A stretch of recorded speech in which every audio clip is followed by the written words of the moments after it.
가상현실을 보는 것뿐만 아니라 직접 만지거나 느끼는 상상 한 번쯤은 해보셨을 겁니다. 네. SF 영화에서만 봤던 일이 이미 현실에서 벌어지고 있다고 하는데요.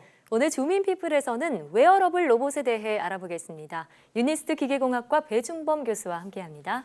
어서 오세요. 네, 안녕하세요. 반갑습니다, 교수님. 네. 네. 자, 최근 이 웨어러블 로봇이 화두로 떠오르면서 국내 기업들도 개발에 박차를 가하고 있다고 들었는데요.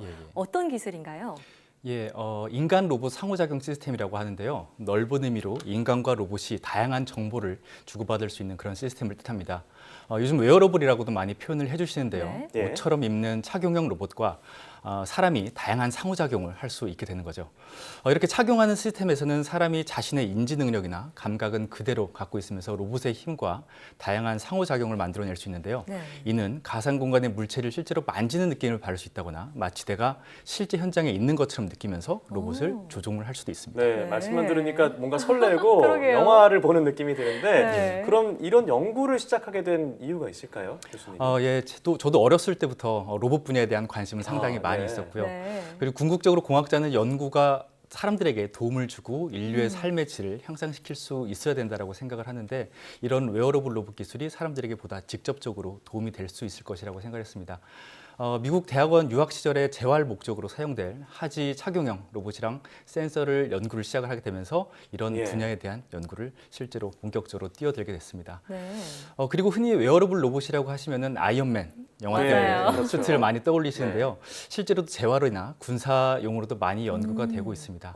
하지만 그런 딱딱한 구조를 몸에 착용하게 되면 몸이 네. 무거워지고 네. 착용이 어렵고 그리고 사람의 관절과 로봇의 관절이 불일치하는 여러 문제들 때문에 불편한 점이 많이 있었습니다. 예를 들어서 거동이 불편해서 지팡이를 사용하시는 어르신들이 네. 지팡이 대신 그러한 웨어러블 로봇을 입을 수 있어야 되는데 실용적인 한계가 많이 있었었죠. 네, 그러니까 한마디로 딱딱한 로봇의 한계를 느끼고 이걸 바꾸기 위해 노력하셨다는 얘기인데요. 예, 맞습니다. 그러면 부드러운 로봇을 만드셨다는 건가요? 예, 맞습니다. 최근 로봇 연구에서는 기존의 딱딱한 로봇 연구와는 다르게 네. 부드러운 로봇인 소프트 로보틱스에 대해서 많이 연구가 진행이 되고 있는데요. 네. 이런 소프트 로보틱스의 핵심 개념 중에 하나는 체화 지능입니다. 체화지능이요? 네. 예를 들어서 우리가 물컵을 잡는 동작이 단순히 두뇌의 명령으로만 이루어지는 것이 아니고 네. 손가락의 형태라든가 손가락의 재질, 피부의 재질 이런 것들이 모두 같이 기여해서 나타나는 결과라는 것인데요. 네. 즉 기존의 로봇이 로봇의 센서부, 구동부, 착용부 이렇게 다 따로따로 나누어져 있었다면은 체화 지능을 이용한 로봇에서는 이러한 기능들이 함께 결합되어 있는 새로운 재질, 구조로 로봇을 개발하게 됩니다. 그렇군요. 예, 저도 그래서 소프트 로보틱스처럼 부드러운 착용형 시스템에 대해서 연구를 하기 시작을 했었는데요. 우선은 사람의 움직임을 정확하게 측정할 수 있는 소프트 센서에 대해서 연구를 하게 되었습니다. 네. 소프트 센서는 말 그대로 부드럽고 유연하며 신축성이 있는 그러한 센서를 뜻합니다. 이러한 센서의 특성들 때문에 사람이 착용하기 매우 편하게 되는 그렇게 되는 것입니다. 그렇죠. 아무래도 딱딱한 것보다는 부드러운 게 착용하기 편할 것 같은데 네. 그럼 소프트 센서가 어떤 원리로 작동하는 건가요? 학계에서는 다양한 소프트 센서 제작 방법이 연구가 되어 왔었는데요. 저희가 연구한 소프트 센서는 실리콘처럼 부드럽고 신축성이 있는 재료에 전기, 전도성 있는 액체 금속을 프린팅을 제작해서 만들었습니다. 예. 제가 이해하기 쉽게 직접 가져왔는데요. 이건가요? 이 센서는 얇아서 하나의 층으로 보이시겠지만 단면에는 여러 가지 몇 개의 완전 층들이 얇은데요? 같이 들어있습니다. 네. 그래서 센서 자체가 이렇게 늘어나거나 눌리게 되면은 전기 전도성 액체가 들어있는 와. 그 층이 단면적이 변하게 되면서 전기 전도성이 변하게 되고 이러한 원리로서 저희가 손가락의 움직임을 측정을 한다거나 신발에 네. 부착을 하게 된다면은 네. 지면 반발력을 측정할 수 있게 되는 등 다양한 활용 분야가 존재를 할 수 있습니다. 네. 아니 앞서 이런 웨어러블 로봇이 재활용이나 군사용 목적으로 잘 사용하고 있다고 들었는데 이런 센서가 개발이 되면은 더 다양한 분야에서 활용될 수 있을 것 같은데요. 예. 상용화는 언제쯤 이루어질 수 있을까요? 최근 가상현실이나 웨어러블 로봇에 대한 관심이 커지면서 예. 상용화에 대한 시도도 많이 이루어지고 있습니다. 네. 저 역시도 상용화를 위해서 교원 창업을 해서 깊은 연구를 이어가고 있는데요. 자세한 설명은 화면을 보면서 말씀을 드리도록 하겠습니다. 네. 현재 가상현실은 주로 시각 정보만 전달하고 네. 가상 공간의 물체를 만지거나 조작하기 위해서는 리모컨 형태의 입력 장치, 즉 인터페이스를 사용해야 하는데요. 이는 실제 손가락을 사용할 수 없기 때문에 매우 기능이 제한적이며 가상현실의 현실감을 떨어뜨리는 효과를 나타내게 됩니다. 네. 예. 하지만 저희가 개발한 소프트 센서를 이용한 장갑으로는 손가락 움직임 측정이 쉽게 가능하기 때문에 훨씬 더 몰입감 있는 가상현실 구현이 가능합니다. 이것도 제가 직접 갖고 나오긴 했는데요. 저희가 아까 보여드렸던 그 소프트 센서가 그러네요. 이 장갑 안에 들어가 있게 되고요. 네네. 이렇게 간단하게 일반 장갑처럼 보이지만 간단하게 착용을 하는 것으로도 손가락 움직임 측정이 안에 가능합니다. 재질도 똑같은 건가요? 일반 예, 장갑? 일반 장갑처럼 재질이 똑같이 되어 있지만 이 안에 그런 소프트 센서가 네. 저희들이 내장이 되어 있습니다. 궁금한 게 이런 장갑으로 그러면 어떤 기술을 적용을 할 수 있을까요?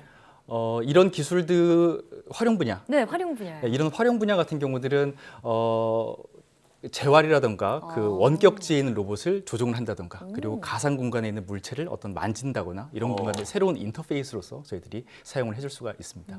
그렇군요. 자, 그럼 이런 새로운 기술의 로봇을 만들려면 뭐 로봇의 하드웨어, 소프트웨어뿐만 아니라 인체 공학까지도 좀 연구를 깊이 하셨을 것 같아요. 네. 예, 맞습니다. 이러한 시스템은 우선 사람한테 착용을 하는 것을 저희가 전제로 개발하고 있기 때문에 사람의 생체역학적인 구조에 대한 연구도 저희가 많이 해야 되고요. 네. 그리고 기존과는 다른 새로운 재료를 사용하기 때문에 새로운 기존의 로봇과는 새로운 방식의 제작 방법도 개발해야 하고요. 그리고 다양한 재료들의 특성이라든가 화학적인 반응도 저희들이 공부를 해야 합니다. 네. 그래서 제가 기계공학과에 있긴 하지만 정말 다양한 분야의 공부가 필요합니다. 그리고 최근 많이 언급되는 기계 학습 방법을 이용하여서 저희 실험실에서도 측정한 손가락 움직임을 이용하여 손가락의 자세라든가 움직임 이런 것들을 측정하는 연구를 수행하고 있고 이런 연구 결과를 이용하면 수화를 실제로 언어로 번역해 줄 수도 있습니다. 네. 또한 이런 시스템이 최종적으로 적용될 가상현실이나 원격 조종 등의 분야에도 추가적인 공부가 필요합니다. 수화 번역 시스템은 정말 상용화되면 좋겠다는 생각이 들어요. 예, 저희도 그렇게 생각하고 있습니다. 네, 또 그뿐만 아니라 분신처럼 원격 조종이 가능한 아바타 로봇도 개발하고 있다 이런 얘기는 들었는데요. 예, 맞습니다. 이 부분도 함께 화면을 보시면서 제가 설명을 드리도록 하겠습니다. 네. 사람이 웨어러블 장비, 웨어러블 센서를 착용을 하고 로봇을 원격으로 조종을 할 수 있게 되는데요. 이 시스템의 특징은 단순히 사람이 로봇에게 한 방향의 명령만 전달하는 것이 아니고요. 로봇 주변의 3차원 시각 정보라든가 로봇의 팔에서 발생하는 힘을 사람에게 전달해서 그 조종하는 사람이 마치 로봇이 있는 현장에 있는 것처럼 느끼게 됩니다. 따라서 기존의 조이스틱이라든가 키보드를 이용했던 원격 조종 시스템보다 훨씬 복잡하고 정교한 일을 할 수 있게 됩니다. 이 연구 이후에 재난 지역에 들어간다든지 우주, 의료기관 등 다양한 공간에서 활용이 될 수 있을 것이라고 생각합니다. 네, 사람이 우주까지요. 하는 대로 그대로 따라하는 모습 보니까 네. 저희가 영화에서 봤던 모습이 이제 현실되는 게 얼마 남지 않았다는 생각이 드는데요. 그러게요. 그럼 교수님이 앞으로의 뭐 연구라던가 목표, 계획 이런 게 있다면 어떤 게 있을까요? 예, 이러한 착용형 시스템, 웨어러블 로봇은 로봇의 힘을 이용해서 사람을 강하게 해줄 수도 있고요. 그리고 실제로 존재하지 않는 가상의 세계도 경험할 수 있게 해준다는 점에서 사람의 물리적인 혹은 인지적인 한계를 넓힐 수 있는 연구라고 생각합니다. 네. 개인적인 연구 목표는 영화 아바타에 네. 나왔던 것처럼 사람의 생체 정보를 이용해서 주변 환경과 상호작용할 수 있는 시스템을 만드는 것인데요. 앞으로 관련된 많은 추가 연구가 필요하다고 네. 생각합니다. 그래서 궁극적으로는 사람과 사람, 그리고 사람과 로봇을 연결해 줄 수 있는 기술적으로 매우 뛰어나지만 많은 사람들이 쉽게 쓸 수 있는 그런 혁신적이고 실용적인 인간 로봇 상호작용 시스템을 개발하고 싶습니다. 네, 이 웨어러블 로봇이 정말 인간의 삶의 질을 향상시키는 그런 혁신적인 기술이 될 것 같다 이런 생각이 드는데요. 한국판 아바타 로봇 꼭 교수님의 손에서 탄생할 수 있기를 저희도 기대해 보겠습니다. 네. 열심히 연구하도록 하겠습니다. 네, 예. 자 지금까지 유니스트 기계공학과 배준범 교수와 함께했습니다. 오늘 말씀 고맙습니다. 네, 감사합니다.